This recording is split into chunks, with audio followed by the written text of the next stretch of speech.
राधा मेरी स्वामिनी और मैं राधे को दास, জনম জনম মোহে দিজিও শ্রী বৃন্দাবন ধামবাস। রাধে রাধে। আজ হলো পবিত্র শয়ন একাদশী। শয়ন একাদশীর পবিত্র দিনে আমরা ভগবান শ্রীকৃষ্ণের নিত্যধাম বৃন্দাবন ধামকে দর্শন করতে করতে শয়ন একাদশীর মাহাত্ম্য কথা শ্রবণ করব। প্রিয় ভক্ত, এই কথাগুলি মন দিয়ে শ্রবণ করুন। একাদশীর ব্রত অতি পবিত্র, তাই তো বলা হয় মাধব তিথি ভকতির জননী যতনে পালন করি। এই মাধব তিথি একাদশীর ব্রত যত্ন সহকারে পালন করার মাধ্যমে অনন্য প্রেমভক্তি লাভ করা যায়। ভগবান শ্রীকৃষ্ণের অতি প্রিয় একাদশীর ব্রত, তাই একাদশীর ব্রত যে সকল ভক্তরা পালন করে তারা ভগবানের অনন্য প্রেমভক্তি লাভ করতে পারে, সকল প্রকার পাপ থেকে মুক্ত হতে পারে। তো এখন আমরা শয়ন একাদশীর মাহাত্ম্য কথা শ্রবণ করব। মহারাজ যুধিষ্ঠির বললেন, হে কৃষ্ণ, আষাঢ় মাসের শুক্লপক্ষের একাদশীর নাম কি? এর মহিমাই বা কি? তা আমাকে কৃপা করে বলুন। ভগবান শ্রীকৃষ্ণ বললেন, ব্রহ্মা এই একাদশী সম্পর্কে দেবর্ষি নারদকে যা বলেছিল। ভগবান শ্রীকৃষ্ণ বললেন, ব্রহ্মা এই একাদশী সম্পর্কে দেবর্ষি নারদকে যা বলেছিলেন আমি সেই আশ্চর্যজনক কথা আপনাকে বলছি। শ্রী ব্রহ্মা বললেন, হে নারদ, এই সংসারে একাদশীর মতন পবিত্র আর কোনো ব্রত নেই। সকল পাপ বিনাশের জন্য এই বিষ্ণু ব্রত পালন করা একান্তই আবশ্যক। যে ব্যক্তি এই প্রকার পবিত্র পাপনাশক এবং সকল অভীষ্ট প্রদাতা একাদশীর ব্রত পালন করে না, তাকে নরকগামী হতে হয়। আষাঢ়ের শুক্লপক্ষের এই একাদশী শয়নী নামে বিখ্যাত। শ্রী ভগবান ঋষিকেশের জন্য এই ব্রত পালন করতে হয়। এই ব্রত সম্বন্ধে এক মঙ্গলময় পৌরাণিক কাহিনী আছে, আমি এখন তা বলছি। বহু বছর পূর্বে সূর্য বংশে মান্ধাতা নামে একজন রাজর্ষি ছিলেন। তিনি ছিলেন সত্যপ্রতিজ্ঞ এবং প্রতাপশালী চক্রবর্তী রাজা। প্রজাদের তিনি নিজের সন্তানের মতন প্রতিপালন করতেন। সেই রাজ্যে কোনো রকম দুঃখ, রোগ ব্যাধি, দুর্ভিক্ষ, আতঙ্ক, খাদ্য অভাব অথবা কোনো অন্যায় আচরণ ছিল না। এইভাবে বহুদিন অতিবাহিত হলো, কিন্তু এক সময় হঠাৎ দৈব বিপাকে ক্রমাগত 3 বছর সেই রাজ্যে কোনো বৃষ্টি হয়নি। দুর্ভিক্ষের ফলে সেখানে দেবতাদের উদ্দেশ্যে দান মন্ত্র, সাহা ইত্যাদি বন্ধ হয়ে গেল। এমনকি বেদ ও পাঠ ক্রমশ বন্ধ হলো। তখন প্রজারা রাজার কাছে এসে বলতে লাগলেন, হে মহারাজ, দয়া করে আমাদের কথা শুনুন। শাস্ত্রে জলকে নার বলা হয়, আর সেই জলে ভগবানের অয়ন অর্থাৎ নিবাস। তাই ভগবানের এক নাম নারায়ণ। মেঘ রূপে ভগবান বিষ্ণু সর্বত্র বাড়ি বর্ষণ করে। সেই বৃষ্টি থেকে অন্ন এবং অন্ন খেয়ে প্রজাগণ জীবন ধারণ করেন। এখন সেই অন্নের প্রভাবে প্রজারা ক্ষয়প্রাপ্ত হচ্ছে। অতএব হে মহারাজ, আপনি এমন কোনো উপায় অবলম্বন করুন যাতে আপনার রাজ্যে শান্তি এবং কল্যাণ সাধন হয়। রাজা মান্ধাতা বললেন, তোমরা ঠিকই বলেছ, অন্ন থেকে প্রজা উদ্ভূত, অন্ন থেকেই প্রজা পালন। তাই অন্নের অভাবে প্রজারা বিনষ্ট হয়, আবার রাজার দোষে রাজ্য নষ্ট হয়। আমি নিজের বুদ্ধিতে আমার নিজের কোনো দোষ খুঁজে পাচ্ছি না, তবুও প্রজাদের কল্যাণের জন্য আমি আপ্রাণ চেষ্টা করব। তারপর রাজা ব্রাহ্মণকে প্রণাম করে সৈন্যসহ বনে গমন করলেন। সেখানে প্রধান প্রধান ঋষিদের আশ্রমে ভ্রমণ করলেন। এভাবে একদিন তিনি ব্রহ্মার পুত্র মহা তেজস্বী অঙ্গিরা ঋষির সাক্ষাৎ লাভ করলেন। তাকে দর্শন করা মাত্রই রাজা মহা আনন্দে ঋষির চরণ বন্দনা করলেন। মুনিবর তাকে আশীর্বাদ ও কুশল প্রশ্ন জিজ্ঞাসা করলেন। রাজা তখন বললেন তার বনে আগমনের কারণ। সব বিস্তারে ঋষির কাছে তিনি সবকিছু বললেন। ঋষি অঙ্গিরা কিছু সময় ধ্যানস্থ হওয়ার পরে বলতে লাগলেন, হে রাজন, এটি সত্যযুগ। এই যুগে সকলে বেদ পরায়ণ এবং ব্রহ্মা ছাড়া অন্য কেউ তপস্যা করে না। এই নিয়ম থাকা সত্ত্বেও এক শুদ্ধ এই রাজ্যে তপস্যা করছে। তার এই অকার্যের জন্য এই রাজ্যের এই দুর্দশা। তাই তাকে হত্যা করলেই সকল দোষ দূর হবে। রাজা বললেন, হে মুনিবর, তপস্যাকারী নিরপরাধ ব্যক্তিকে আমি কিভাবে বধ করব? আমার পক্ষে সহজসাধ্য অন্য কোনো উপায় থাকলে আপনি দয়া করে আমাকে বলুন। তদুত্তরে মহর্ষি অঙ্গিরা বললেন, আপনি আষাঢ় মাসের শুক্লপক্ষের শয়নী নামে প্রসিদ্ধ একাদশীর ব্রত পালন করুন। এই ব্রতের প্রভাবে নিশ্চয়ই রাজ্যে বৃষ্টি হবে। এই একাদশী সর্বসিদ্ধিদাত্রী এবং সর্ব উপদ্রব নাশকারী। হে রাজন, প্রজা ও পরিবারবর্গ সহ আপনি এই ব্রত পালন করুন। মুনিবরের কথা শুনে রাজা নিজের প্রাসাদে ফিরে এলেন। আষাঢ় মাস উপস্থিত হলে রাজ্যের সকলে, রাজা এবং প্রজারা সকলে মিলে এই একাদশীর ব্রত অনুষ্ঠান করলেন। এই ব্রতের প্রভাবে প্রচুর বৃষ্টিপাত হলো। কিছুকালের মধ্যেই অন্নের অভাব দূর হলো। ভগবান ঋষিকেশের কৃপায় প্রজাগণ সুখী হলেন। এই কারণে সুখ ও মুক্তি প্রদানকারী এই উত্তম ব্রত পালন করা সকলেরই অবশ্য কর্তব্য। ভবিষ্যৎ পুরাণে যুধিষ্ঠির, শ্রীকৃষ্ণ তথা নারদ মুনির সংবাদ রূপে এই একাদশীর মাহাত্ম্য কথা বর্ণিত হয়েছে। এরকম অপার মহিমা রয়েছে এই স্বয়ং একাদশীর। স্বয়ং ব্রহ্মাজি নারদ মুনিকে এই কথামৃত শ্রবণ করিয়েছিলেন। আবার সেই কথামৃতই ভগবান শ্রীকৃষ্ণ যুধিষ্ঠির মহারাজকে শ্রবণ করিয়েছিলেন। স্বয়ং ভগবান বলেছেন যে এই একাদশীর ব্রত পালন না করলে নরকগামী হতে হয়, আর এই একাদশীর ব্রত পালন করলে সর্ব পাপ থেকে মুক্ত হওয়া যায়, ভগবানের অনন্য ভক্তি প্রেম লাভ করা যায়, সমস্ত রকমের বাঞ্ছা পূরণ হয় এই একাদশীর ব্রত পালন করার মাধ্যমে। প্রিয় ভক্ত, প্রতিটি একাদশীর দিন আমরা বৃন্দাবন ধামের রাধাকৃষ্ণের মধুর কথামৃত শ্রবণ করি। শ্রীমদ্ ভাগবতম থেকে। ভাগবতমে বৃন্দাবন লীলা বর্ণিত রয়েছে। বৃন্দাবনের রাধাকৃষ্ণের মধুর লীলা কথা শ্রীমদ্ ভাগবতমে বর্ণিত রয়েছে। তো আজ আমরা শ্রীমদ্ ভাগবতম থেকে অষ্টদশ অধ্যায় প্রলম্বাসুর বধ এই লীলা কথা শ্রবণ করব। ভগবান প্রলম্বাসুরকে বধ করেছিল, আর সেই লীলা খুব সুন্দর শুকদেব গোস্বামী বর্ণনা করেছেন শ্রীমদ্ ভাগবতমে। আর সেই কথামৃত আমরা শ্রবণ করব।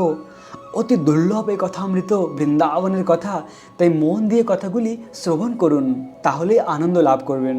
আর ভগবানের কথামৃত হলো তপ্ত জীবনও, তাই তো গোপিকারা বলেছে, তব কথায় অমৃত তপ্ত জীবন। ভগবানের কথামৃত হলো আমাদের জীবনের একমাত্র বেঁচে থাকার উৎস। তাই একাদশীর সঠিক ফল প্রাপ্ত হওয়া যায় ভগবানকে প্রেম করার মাধ্যমে, ভগবানকে ভালোবাসার মাধ্যমে। তো ভগবানের প্রতি ভালোবাসা আমাদের কিভাবে হবে না, এই কথামৃত শ্রবণ করার মাধ্যমে। তাই তো কথাগুলি মন দিয়ে শ্রবণ করুন। এর আগের একাদশীতে আমরা শ্রবণ করেছিলাম ভগবান দাবানল থেকে ব্রজবাসীদের রক্ষা করেছিলেন, এবং তার পরের অধ্যায় রয়েছে অষ্টদশ অধ্যায় প্রলম্বাসুর বধ। আর এই অধ্যায়ের শুরুটা এইভাবে হয়েছে। সেই সর্বগ্রাসী দাবানল নিরাপণ করে কৃষ্ণ তার আত্মীয় স্বজন, বন্ধু বান্ধব, গাভী গোবর্ষ পরিবৃত হয়ে এবং তাদের শ্রীমুখে তার যশ কীর্তন শুনে শুনে গাভী পরিপূর্ণ একসঙ্গে কৃষ্ণ বৃন্দাবনে প্রবেশ করলেন। কৃষ্ণ এবং বলরাম যখন গোপসখা ও গোপিকাদের মাঝে বৃন্দাবনে তাদের অপ্রাকৃত লীলাবিলাস উপভোগ করছিলেন, তখন গ্রীষ্মের আগমন হলো। ভারতবর্ষে এই গ্রীষ্মকাল ততটা সুখদায়ক নয়, কেননা সেই সময় প্রচণ্ড গরম পড়ে, কিন্তু বৃন্দাবনের সকলেই অত্যন্ত আনন্দিত ছিল, কারণ কৃষ্ণ এবং বলরাম যেখানে থাকে সেখানে গ্রীষ্মও ঠিক বসন্তের মতন সুখদায়ক বলে মনে হয়। বৃন্দাবনে অনেক ঝর্ণা আছে, সেখানে সর্বক্ষণ ঝর্ণা থেকে জল ঝরে পড়ে এবং তার শব্দ এত মধুর যে তা ঝিল্লির রবকেও পর্যন্ত স্তব্ধ করে দেয়। সেখানে সব সময় জল বয়ে যাওয়ার ফলে সেখানকার বনগুলি ঘন সবুজ এবং অত্যন্ত মনোরম। বৃন্দাবনের অধিবাসীরা কখনোই গ্রীষ্মকালের সূর্যের প্রচণ্ড তাপের দ্বারা উত্তক্ত হন না। বৃন্দাবনের সরোবরগুলি চারপাশে সুন্দর সবুজ ঘাস এবং কলরাহ, কুঞ্জপাল আদি ফুলে সেখানকার সরোবরের পাশের কুঞ্জগুলি ভরে থাকে সুগন্ধিত ফুলে। আর বৃন্দাবনের সমীরণ সেই পদ্ম ফুলের সুবাসিত কেশর বহন করে দিকে দিকে প্রভাবিত হয়, অর্থাৎ সেই কুঞ্জের বিভিন্ন ফুলের সুগন্ধ পদ্মের সুগন্ধিত বৃন্দাবনের হাওয়ায় দিকে দিকে বহিত হয়। চারদিকে সেই সুগন্ধ ছড়িয়ে পড়ে। বৃন্দাবনের চারদিকে সুগন্ধময় সুগন্ধময়, আর সেই সুগন্ধ বনে কৃষ্ণ বলরাম গাভীদের নিয়ে বিচরণ করে। এরকম বৃন্দাবনের অপরূপ সুন্দর যমুনা সরোবর এবং ঝর্ণাগুলি জলকণা যখন ব্রজবাসীদের অঙ্গ স্পর্শ করে তখন তারা এক স্নিগ্ধ প্রশান্তি অনুভব করেন। তাই গ্রীষ্ম তারা কোনো রকম ক্লেশদায়ক তাপ অনুভব করে না। বৃন্দাবনের সৌন্দর্য অতুলনীয়, সেখানে সব সময় ফুল ফুটে থাকে এবং নানা রকম সুন্দর হরিণ সেখানে সব সময় ঘুরে বেড়ায়। পাখিরা কুজন করে, ময়ূরেরা কেকা ধ্বনি সহকারে নৃত্য করে, আর ভ্রমরেরা গুনগুন করে গান গায়, আর কোকিলেরা পঞ্চম সুরে কুহু কুহু করে চারদিকে মুখরিত করে তোলে। সমস্ত আনন্দের উৎস কৃষ্ণ ও তার জ্যেষ্ঠ ভ্রাতা বলরাম সঙ্গে সমস্ত গোপসখেরা এবং গাভীরা পরিবৃত হয়ে বাঁশি বাজাতে বাজাতে বৃন্দাবনের বনে প্রবেশ করেন। সেখানে তারা বনফুলের মালা, ময়ূরপুচ্ছ, প্রবাল এবং গৌরিক আদি ধাতুর দ্বারা ভূষিত নৃত্য গীত এবং পরস্পরের সঙ্গে মল্লযুদ্ধ করতে লাগলেন। কৃষ্ণ যখন নৃত্য করছিলেন তখন কয়েকজন গোপসকরা গান গাইতে লাগলেন। কেউ কেউ বাঁশি বাজাতে লাগলেন, কেউ সিঙ্গা বাজায়, আর কেউ হাততালি দিয়ে কৃষ্ণর গুণকীর্তন করতে লাগলেন। হে কৃষ্ণ, তুমি সত্যি খুব সুন্দর নাচতে পারো। সেই সমস্ত গোপ বালকেরা ছিল স্বর্গের দেবতা। শ্রীকৃষ্ণের লীলা সহযোগিতা করার জন্য তারা স্বর্গলোক থেকে নেমে এসেছিলেন। পরিগ্রহ হয়ে তারা শ্রীকৃষ্ণের নাচে উৎসাহ দিচ্ছিলেন, ঠিক যেমন একজন শিল্পী অপর এক শিল্পীকে প্রশংসা দ্বারা অনুপ্রাণিত করে। বলরাম এবং কৃষ্ণের তখন পর্যন্ত চূড়া সংস্কার হয়নি, তাই তাদের মাথাভর্তি ছিল কোকড়ালো কালো চুল। তারা সর্বক্ষণ তাদের সখাদের সঙ্গে লুকোচুরি খেলতেন অথবা পরস্পরের সঙ্গে যুদ্ধ করতেন। কখনো কখনো তারা সখারা মিলে নৃত্য করতেন বা গান গাইতেন। কৃষ্ণ তখন তাদের প্রশংসা করতেন, বলতেন, আমার প্রিয় বন্ধুরা, তোমরা সত্যিই খুব সুন্দর নাচতে পারো এবং গান গাইতে পারো। তারা বেল এবং আমলকি দিয়ে লোকাবকি করতেন, তারা কানামাছি খেলতেন। কখনো কখনো আবার তারা বনে হরিণ এবং বিভিন্ন রকমের পাখিদের অনুকরণ করতেন।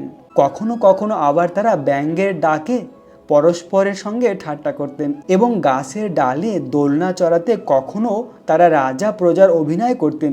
এইভাবে নদ নদী সরোবর এবং ফলে ফুলে সুভাষিত বৃন্দাবনের বনে শ্রীকৃষ্ণ এবং বলরাম তাদের সখাদের পরিবৃত হয়ে নানা রকম খেলা করতেন, বৃন্দাবনের অপরূপ সুন্দর পরিবেশ উপভোগ করতেন। একসঙ্গে তারা যখন তাদের অপ্রাকৃত লীলাবিলাস করছিলেন তখন প্রলম্বসুর নামে এক ভয়ঙ্কর অসুর কৃষ্ণ এবং বলরামকে চুরি করে নিয়ে যাওয়ার জন্য সেখানে প্রবেশ করল। কৃষ্ণ যদিও একটি গোপ বালক রূপে লীলাবিলাস করছিলেন, তবুও তিনি ছিলেন পরমেশ্বর ভগবান এবং অতীত ভবিষ্যৎ ও বর্তমান সবই তার জানা ছিল। তাই প্রলম্বাসুর যখন ছদ্মবেশে ধারণ করে শিশুদের দলে প্রবেশ করল তখন কৃষ্ণ ভাবতে লাগলেন কিভাবে তিনি সেই অসুরটিকে হত্যা করবেন, কিন্তু বাইরে তিনি তার সঙ্গে বন্ধুত্বর মতোই আচরণ করতে লাগলেন। তিনি বললেন, হে প্রিয় সখা, তুমি যে আমাদের সঙ্গে খেলায় যোগ দিয়েছো তাতে ভালোই হয়েছে। কৃষ্ণ তখন তার সমস্ত সখাদের ডেকে বললেন, এখন আমরা দলে দলে ভাগ হয়ে একে অপরের সঙ্গে লড়াই করব। তখন সমস্ত বালকেরা সমবেত হয়। কেউ কেউ কৃষ্ণের দলে আবার কেউ কেউ বলরামের দলে যোগ দিলেন এবং একে অপরের সঙ্গে লড়াই করার আয়োজন করতে লাগলেন। এই লড়াইয়ের শর্ত ছিল যে পরাজিত হবে তাকে বিজয়ীকে কাঁধে নিয়ে ঘোরাতে হবে। তারা এইভাবে খেলতে শুরু করলেন এবং সেই সঙ্গে গাভীদেরও তত্ত্বাবধান করতে লাগলেন। শ্রীদাম ও বৃষভাগ বলরামের দল জয়ী হলো, তাই কৃষ্ণের দলকে তাদের কাঁধে নিয়ে বৃন্দাবনের বনে ঘোরাতে হলো। পরাজিত হয়ে পরমেশ্বর ভগবান শ্রীকৃষ্ণ শ্রীদামকে তার কাঁধে নিয়ে বৃন্দাবনের বনে ঘোরাতে লাগলেন। ভদ্রসেন বিষককে কাঁধে নিলেন। তাদের এই খেলার অনুভব করে গোপ শিশুরূপে ছদ্মবেশধারী প্রলম্বসুর বলরামকে তার কাঁধে তুলে নিলেন। প্রলম্বসুর ছিল এক অত্যন্ত মহাশক্তিশালী অসুর এবং সে অনুমান করলেন যে সমস্ত গোপ বালকদের মধ্যে কৃষ্ণই সবচাইতে বলবান। কৃষ্ণকে এড়াবার জন্য প্রলম্বাসুর বলরামকে কাঁধে নিয়ে অনেক দূরে চলে গেল। যদিও সেই অসুর ছিল অত্যন্ত শক্তিশালী, কিন্তু সে বলরামকে কাঁধে নিয়ে যাচ্ছিল যাকে একটা পর্বতের সঙ্গে তুলনা করা যায়। তাই অচিরেই সে তার ভারে ভারাক্রান্ত হয়ে পড়ল এবং তখন সে তার আসল রূপ পরিগ্রহ করল। সে যখন তার আসল রূপ ধারণ করলো তখন তার মাথায় স্বর্ণ মুকুট এবং কানে বিরাট বড় বড় সোনার কুণ্ডল শোভা পেতে লাগলো, যা দেখে মনে হচ্ছিল বিদ্যুৎ সহ মেঘ যেন চাঁদকে বহন করে নিয়ে যাচ্ছে। বলরাম দেখলেন যে এই অসুরের শরীর বাড়তে বাড়তে যেন মেঘ স্পর্শ করলো। তার চোখ দুটি অগ্নিপিণ্ডের মতন উজ্জ্বল হয়ে উঠল এবং তার মুখ থেকে ধারালো দাঁতগুলি বেরিয়ে এলো। অসুরের এই রূপ দেখে বলরাম প্রথমে একটু আশ্চর্য হয়ে পড়েছিলেন এবং তিনি ভাবতে লাগলেন কিভাবে হঠাৎ করে এই গোপ শিশুটি এরকম ভয়ঙ্কর রূপ ধারণ করলো।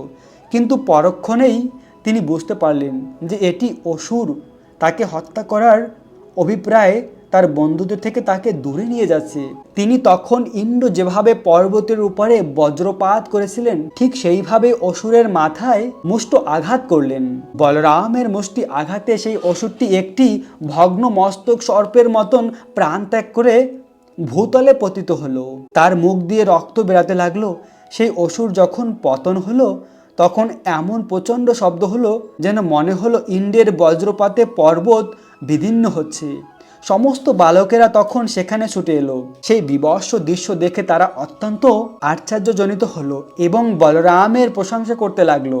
সাধু সাধু, মৃত্যু মুখ থেকে প্রত্যাগত বলে মনে করে তারা সকলেই গভীর আবেগের সঙ্গে বলরামকে আলিঙ্গন করতে লাগলেন এবং তাদের শুভেচ্ছা ও অভিনন্দন জানাতে লাগলেন। স্বর্গের সমস্ত দেবতারা আনন্দে উৎফুল্লিত হয়ে বলরামের অপ্রাকৃত শরীরের উপর পুষ্পবৃষ্টি করতে লাগলেন এবং ভয়ঙ্কর প্রলম্বাসুরকে বধ করার জন্য তাদের আশীর্বাদ ও অভিনন্দন জানাতে লাগলেন। এভাবে ভগবান বলরাম এই প্রলম্বাসুরকে বধ করেছিল। বৃন্দাবনের এই অপ্রাকৃত লীলা হয়েছিল, ভগবান বলরাম প্রলম্বাসুরকে বধ করেছিল। তো এরকম কৃষ্ণ আর বলরাম বৃন্দাবনের বনে বনে ঘুরে সখাদের নিয়ে লীলা বিলাস করত। আর কংস অসুরকে পাঠাতো, একটি অসুরকে ভগবান বধ করত। তো এই প্রেমময়ী বৃন্দাবনের লীলাবিলাস কথা শ্রবণ করার মাধ্যমেই আমাদের দুর্লভ মানুষের জন্ম সার্থক হয়। প্রিয় ভক্ত, এখন আমরা একাদশীর পালনের সময়সীমা জেনে নেব। একাদশীর ব্রত পালন করার পরের দিন নির্দিষ্ট সময় মতন পালন করে একাদশীর ব্রতকে সম্পূর্ণ করতে হয়। পশ্চিমবঙ্গের পালনের সময় সকাল 5টা 5 থেকে 9টা 28-এর মধ্যে, দিল্লির পালনের সময় সকাল 5টা 38 থেকে 10টা 11-এর মধ্যে, বৃন্দাবনের পালনের সময় সকাল 5টা 39 থেকে 10টা 10-এর মধ্যে, উত্তরপ্রদেশের পালনের সময় সকাল 5টা 27 থেকে 9টা 58-এর মধ্যে, মুম্বাই মহারাষ্ট্রের পালনের সময় সকাল 6টা 13 থেকে 10টা 34-এর মধ্যে, পুনে মহারাষ্ট্রের পালনের সময় সকাল 6টা 10 থেকে 10টা 30-এর মধ্যে, নাগপুর মহারাষ্ট্রের পালনের সময় সকাল 5টা 44 থেকে 10টা 8-এর মধ্যে, চেন্নাই তামিলনাড়ুর পালনের সময় সকাল 5টা 52 থেকে 10টা 7-এর মধ্যে, ভুবনেশ্বর উড়িষ্যার পালনের সময় সকাল 5টা 19 থেকে 9টা 41-এর মধ্যে, ঝাড়খণ্ডের পালনের সময় সকাল 5টা 14 থেকে 9টা 41-এর মধ্যে, বিহারের পালনের সময় সকাল 5টা 10 থেকে 9টা 39-এর মধ্যে, ছত্তিশগড়ের পালনের সময় সকাল 5টা 32 থেকে 9টা 56-এর মধ্যে, শিলং মেঘালয়ের পালনের সময় সকাল 4টা 46 থেকে 9টা 14-এর মধ্যে, গুয়াহাটি আসামের পালনের সময় সকাল 4টা 45 থেকে 9টা 14-এর মধ্যে,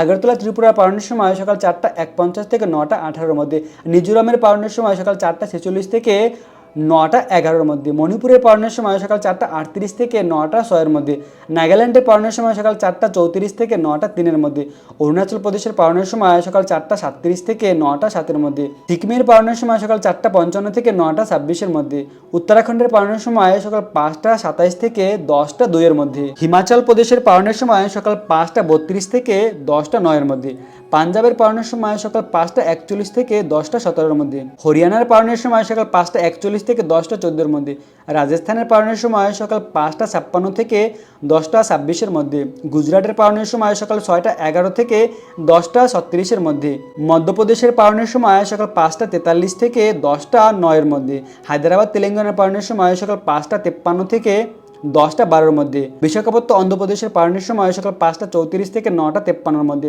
গোয়ার পালনের সময় সকাল 6টা 14 থেকে 10টা 31-এর মধ্যে, ব্যাঙ্গালোর কর্ণাটকের পালনের সময় সকাল 6টা 3 থেকে 10টা 18-এর মধ্যে, কেরালার পালনের সময় সকাল 6টা 12 থেকে 10টা 24-এর মধ্যে, জম্মু কাশ্মীরের পালনের সময় সকাল 5টা 36 থেকে 10টা 15-এর মধ্যে, আন্দামান নিকোবরের পালনের সময় সকাল 5টা 3 থেকে 9টা 18-এর মধ্যে, বাংলাদেশের পালনের সময় সকাল 5টা 31 থেকে 9টা 46-এর মধ্যে, নেপালের পালনের সময় সকাল 5টা 23 থেকে 9টা 54-এর মধ্যে, ভুটানের পালনের সময় সকাল 5টা 21 থেকে 9টা 32-এর মধ্যে, শ্রীলঙ্কার পালনের সময় সকাল 6টা 3 থেকে 10টা 12-এর মধ্যে, মালদ্বীপের পালনের সময় সকাল 6টা 3 থেকে 10টা 9-এর মধ্যে, মায়ানমারের পালনের সময় সকাল 5টা 39 থেকে 10টার মধ্যে, পাকিস্তানের পালনের সময় সকাল 5টা 15 থেকে 9টা 54-এর মধ্যে, মালয়েশিয়ার পালনের সময় সকাল 7টা 11 থেকে 11টা 17-এর মধ্যে, সিঙ্গাপুরের পালনের সময় সকাল 7টা 5 থেকে 11টা 9-এর মধ্যে, ইন্দোনেশিয়ার পালনের সময় সকাল 6টা 4 থেকে 10টার মধ্যে, থাইল্যান্ডের পালনের সময় সকাল 6টা 1 থেকে 10টা 16-এর মধ্যে,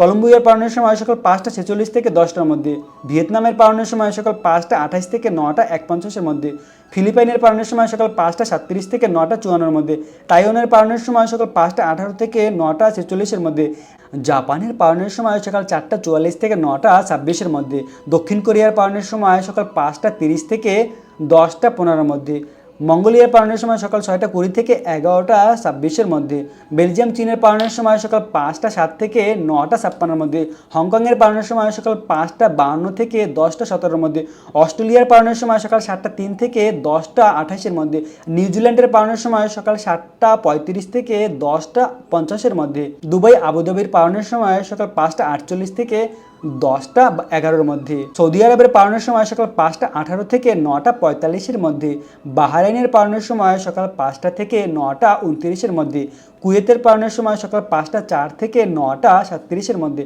কাতারের পালনের সময় সকাল 4টা 58 থেকে 9টা 26-এর মধ্যে, ওমানের পালনের সময় সকাল 5টা 33 থেকে 9টা 59-এর মধ্যে, সুইডেনের পালনের সময় সকাল 4টা 19 থেকে 10টা 2-এর মধ্যে, নরওয়ের পালনের সময় সকাল 4টা 44 থেকে 10টা 29-এর মধ্যে, ডেনমার্কের পালনের সময় সকাল 5টা 4 থেকে 10টা 29-এর মধ্যে, ইউক্রেনের পালনের সময় সকাল 5টা 16 থেকে 10টা 28-এর মধ্যে, গ্রিসের পালনের সময় সকাল 6টা 22 থেকে 11টা 8-এর মধ্যে, রোমানিয়ার পালনের সময় সকাল 5টা 55 থেকে 10টা 53-এর মধ্যে, পোল্যান্ডের পালনের সময় সকাল 4টা 47 থেকে 10টা 3-এর মধ্যে, হাঙ্গারিয়ার পালনের সময় সকাল 5টা 14 থেকে 10টা 28-এর মধ্যে, ক্রোয়েশিয়ার পালনের সময় সকাল 5টা 19 থেকে 10টা 24-এর মধ্যে, ইটালির পালনের সময় সকাল 5টা 57 থেকে 10টা 29-এর মধ্যে, জার্মানির পালনের সময় সকাল 5টা 16 থেকে 10টা 29-এর মধ্যে, সুইজারল্যান্ডের পালনের সময় সকাল 6টা 2 থেকে 10টা 29-এর মধ্যে, ফ্রান্সের পালনের সময় সকাল 6টা 15 থেকে 10টা 29-এর মধ্যে, নেদারল্যান্ডের পালনের সময় সকাল 5টা 51 থেকে 10টা 29-এর মধ্যে, বেলজিয়ামের পালনের সময় সকাল 6টা থেকে 10টা 29 থেকে, স্পেনের পালনের সময় সকাল 7টা 6 থেকে 10টা 29-এর মধ্যে, পর্তুগালের পালনের সময় সকাল 6টা 32 থেকে 9টা 29-এর মধ্যে, লন্ডনের পালনের সময় সকাল 5টা 15 থেকে 9টা 29-এর মধ্যে, আয়ারল্যান্ডের পালনের সময় সকাল 5টা 31 থেকে 9টা 29-এর মধ্যে, ক্যালিফোর্নিয়ার পালনের সময় সকাল 5টা 58 থেকে 10টা 43-এর মধ্যে, সান ফ্রান্সিসকোর পালনের সময় সকাল 6টা 8 থেকে 10টা 53-এর মধ্যে। তো প্রিয় ভক্ত, এই নির্দিষ্ট সময় মতন পালন করে একাদশীর ব্রতকে সম্পূর্ণ করুন। আপনারা যে যেখানেই রয়েছেন না কেন, এই একাদশীর ব্রত সঠিকভাবে পালন করুন। একাদশীর দিন শুধুমাত্র ফল আর জল গ্রহণ করুন, বাকি সব কিছু পরিত্যাগ করুন। একাদশীর দিন সকল প্রকার রবি শস্য সম্পূর্ণ বর্জনীয়, কেননা রবি শস্যের মধ্যে মহাপাপ বিরাজমান। একাদশী আগের দিনও নিরামিষ আহার গ্রহণ করা উচিত। একাদশীর দিন ব্রহ্ম মুহূর্তে ঘুম থেকে উঠে স্নান করে তুলসী মহারানীর আরতি করুন, ভগবানের মঙ্গল আরতি করুন। একাদশীর পুরো দিন কৃষ্ণ ভাবনামিত হয়ে অতিবাহিত করুন। একাদশীর দিন বেশি বেশি করে ভগবানের দিব্য নাম হরে কৃষ্ণ মহামন্ত্র জপ করুন। হরে কৃষ্ণ কৃষ্ণ কৃষ্ণ হরে হরে, হরে রাম রাম রাম হরে হরে, এই মহামন্ত্র জপ করুন। একাদশীর মহিমা কথা শ্রবণ করুন, আর এভাবে ভগবানের স্মরণ করে সর্বক্ষণ অতিবাহিত করুন। প্রিয় ভক্ত, আপনাদের সকলকে স্বয়ং একাদশীর অনেক অনেক শুভেচ্ছা, অভিনন্দন। আশা করি আপনারা সকলে এই ব্রত পালন করে ভগবানের বিশেষ কৃপা লাভ করবেন। রাখবেন নিজেদের অনেক অনেক যত্ন, থাকবেন কৃষ্ণ ভাবনাময়। রাধে রাধে।